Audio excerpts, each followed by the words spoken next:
फ्रिक्शनचे दोन प्रकारचे क्वेश्चन घेऊ. फ्रिक्शनचे दोन प्रकारचे क्वेश्चन घेऊ.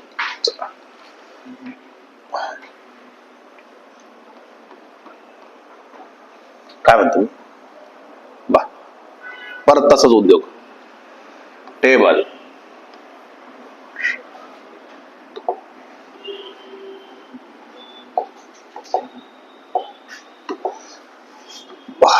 हे टेबलवर चेन आहे,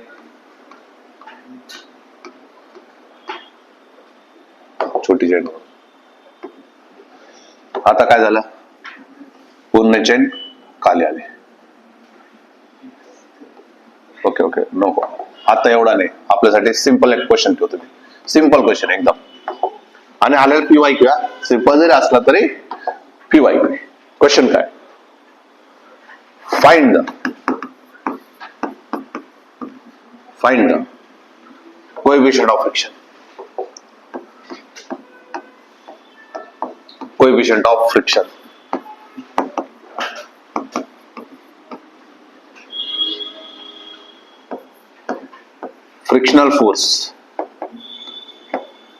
Frictional force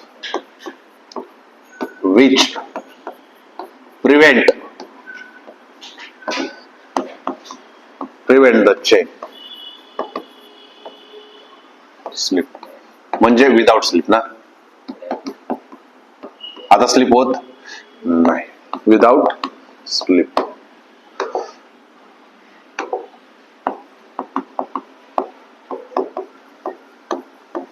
Find the length on table and length on hanging. काय सांगितलं गेलंय, किती टेबलवर आहे आणि किती टेबलच्या अँग आहे, आणि हे पण सांगून द्यायचं किती फ्रिक्शनल फोर्स लागणार आहे. जो काय करणार आहे त्याला स्टॉप करेल, त्याला पण जाऊ नको. मग असा फोर्स आपल्याला काढून द्यायचा आहे. बरोबर ना ग, बरोबर की नाही? हा, कळलं तुम्हाला? ते मला आताच बोलले, बरोबर आहे. आणि PYQ आता व्यवस्थित समजून घ्यायचंय. जर फ्रिक्शन नसता तर हा चेन खाली आला असता, हे आता जस्ट बघितलं आपण. जर फ्रिक्शन नसता तर काय झालं असता, मग पूर्णपणे खाली आला असता ना, मग बाऊलकडे स्पीड आला असतं.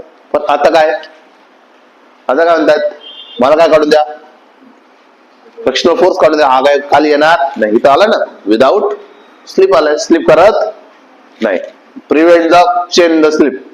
चेनला स्लिप होण्यापासून वाचवणार, म्हणजेच काय, विदाउट स्लिप आहे ना, विदाउट काय स्लिप. काय डाऊट आहे, जाऊ पुढे. आता मला सांगा, फ्रिक्शनल फोर्स कुठे लागेल, मोशनच्या अपोजिट लागेल. याचं मोशन कुठे होणार आहे, खाली होणार आहे. म्हणजे फ्रिक्शनल फोर्स असं लागला पाहिजे, कळालं? फ्रिक्शनल फोर्स असं लागला. दुसरा महत्वाचा प्रश्न आहे की कोणता फोर्स त्याला बॅलन्स करणार आहे, कोण येणार आहे. एवढा पार्ट खाली यायचा प्रयत्न करेल, MG ने खाली यायचा प्रयत्न करेल ना. जेव्हा MG आणि FS हे दोन्हीचे दोन्ही काय होतील, अपोजिट होतील. अजून कधी खाली येणार नाही तो. हा,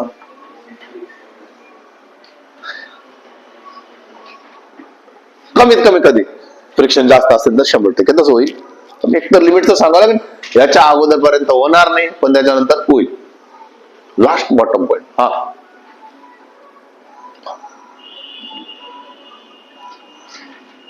पण झालेलं असलं काही नाही की तुमचं झालेलं नाही कन्सेप्ट.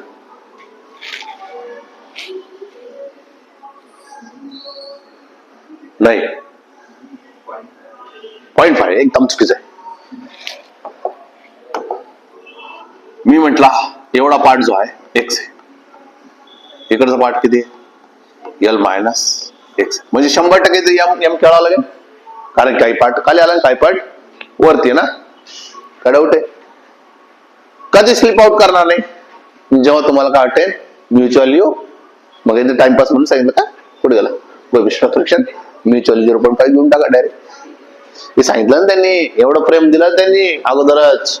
पाहिजे नको विषय फ्रिक्शन. तू तर डायरेक्ट अगोदरच म्हटलं सर 0.5 घेऊन टाका. आतापर्यंत आपण 0.5 घेतलेला आहे, त्याला तो थांबलेला होता, आता त्याला थांबावंच लागेल. शक्तिमान.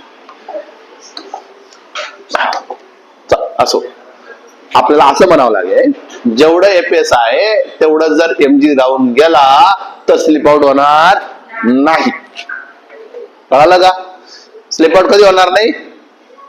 जेवढं एपीएस आहे इकडून तेवढंच वाढतोय, इकडून तेवढंच होतोय, मग काय होणार नाही, खाली येणार नाही.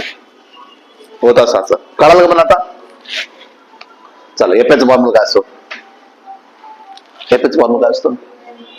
यात अजून mu into N. Mu N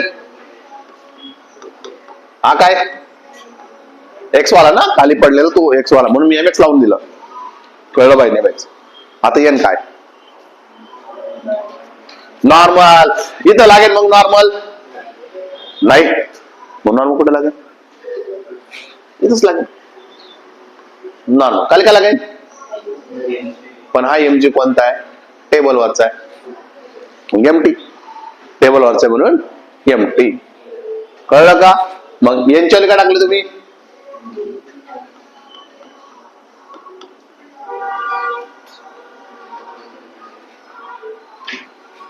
काय डाऊट आहे? यस, घ्या घ्या. अरे उडवणार, उडणार उडणार उडणार, उडून टाकला आपण. हा, नाही उडवायचं, उडवा. मन नका जाऊन ठेवू. मला निंबाळकर बोलत होता सर, मला तर शिक्षणाची आवड झाली म्हणून मी जेव्हा सैराट पिक्चर बघितला, सैराट पिक्चर बघितल्यानंतर ते आरची नाही का, मला काय काय तर त्या दिवशी सांगत होतं मला. असं आपल्याला काय करायचं, आपल्याला इकडे यायचंय. चला, आपल्याला काय काढायला? एमटी आणि एमएक्स काढायचंय, पण एमटी आणि एमएक्स काढू. परत तोच उद्योग आहे. एल बरोबर काय? एम. 1 बरोबर काय? M by L. मला कोणतं काढायचंय? टेबल वरचा. टेबल वर किती लेंथ आहे? एल मायनस एक्स आहे. एल मायनस एक्स बरोबर किती? एम बाय एल इंटू किती? नाही कळालं? समजलं? सिमिलरली मी म्हंटल अजून कोणतं लागतं आपलं? एक्स वाला ना, एक्स वाला. तर तुम्ही काय सांगाल? किती सिंपल आहे, किती सो सिंपल. पीवाय होता, पीवाय ची लेवल बघा. नाही तसं म्हटलं तर नॉर्मली तो थोडस आडच चालतो, ते समजेपर्यंत. म्यू एमटी किती? एमटी किती आहे? M by L into L minus X. M X किती आहे? M by L into X. काय राग आला? M by L. M by L get cancel. मी काय म्हणतो? म्यू इजूड काय? एल मायनस एक्स बरोबर किती? एक्स. आता काय करू शकतात? म्यू काढायचे, तुम्ही काढू शकता म्यू, डायरेक्ट काढू शकतो आपण. म्यू म्यू इजूड काय? X upon L minus X बरोबर आहे. मग यापेक्षा काय? Mu into N. Mu into N तर आहेच आपल्याजवळ. मग फ्रिक्शनल फोर्स पण आपला निघू दे. काय डाऊट आहे? म्यू भेटला. आता आपल्याला काय काढायचं? एक्स काढायचं आणि आपल्याला काय काढायचं? L minus x. खूप महत्वाचा हा क्वेश्चन होता की किती पार्ट हँग झालेला आणि किती पार्ट टेबलवर राहिलेला आहे. खूप महत्वाचा टॉपिक. आता इथपर्यंत काय डाऊट आहे? म्यू कळाला? हा, इथून काय करू आपण? एक्स काढून घेऊ. इथून काय काढून घेऊ आपण? एक्स काढून घेऊ. मग तुम्ही म्हटलं म्यू इंटू काय? एल मायनस एक्स बरोबर काय?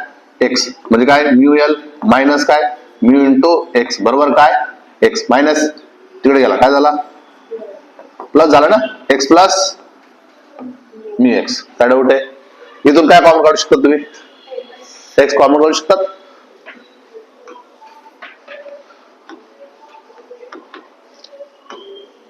वन प्लस मी. आपल्याला काय काढायचं? एक्स काढायचं. एक्स इज काय? Mu L upon. खूप महत्वाचा आहे, खूप महत्वाचा आहे. म्हणजे किती पार्ट बाहेर आला तो? किती आला? Mu L upon 1 plus mu. कळालं का? नेक्स्ट आता काय काढायला लावलं? किती टेबलवर आहे? किती टेबलवर? एल मायनस एक्स आहे ना. आता इथूनही काढू शकतो एल मायनस एक्स, पण याच्याने काय होणार आहे, इथून एल मायनस एक्स जर काढलं तर मी काढणार एक्स अपॉन म्यू. त्याच्यामध्ये काय आलं, एक्स आला. आपल्याला तसं नको, आपल्याला आता गायब करतो आपण. मी काय म्हंटल, आपल्याला टेबलचं काढायचं ना, लेंथ ऑन ए टेबल. काय म्हंटल मी, L minus X, L minus X ची व्हॅल्यू किती, mu L upon 1 plus mu. मग काय होणार आहे, मध्ये मल्टिप्लाय करणार 1 प्लस म्यू इज इक्वल काय, एल मायनस किती, mu into L divide by काय, 1 प्लस म्यू. म्हणजे काय, 1 प्लस म्यू एल मायनस काय, म्यू एल डिवाइड बाय काय, 1 प्लस म्यू. काय होईल, म्हणजे काय होईल, 1 अपॉन 1 प्लस, हा